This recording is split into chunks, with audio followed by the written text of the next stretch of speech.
درس دیگری که ما باید از این ماه شریف رمضان بیاموزیم این زیستن با قرآن کریم است، چون که رسول اکرم صلی الله علیه و سلم در ماه مبارک رمضان با جبرائیل علیه السلام قرآن را مدارسه می کردند، با هم می آموختند، با هم مراجعه می کردند، قرآن را می خواندند و ختم می کردند.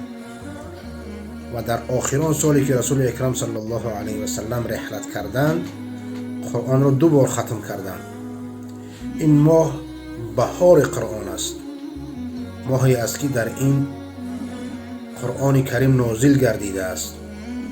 اولین آیت هایی که از سوره علق نازل گردید، اقرأ بسم ربک الذی خلق، در این ماه مبارک نازل گردید.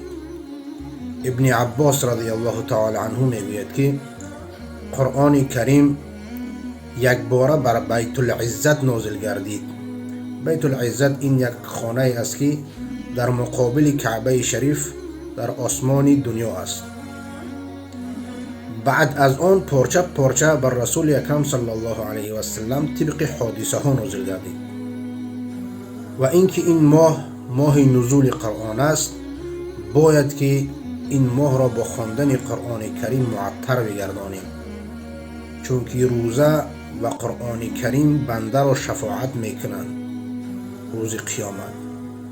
روزه میگوید که ای پروردگارا، من این بنده را از خوردن طعام و شهوت منع کردم، و قرآن میگوید که من آن را شب نگذاشتم که خواب بکند. پس پروردگارا ما را شفیع بگردان، شفاعت کننده بگردان در حق این بنده.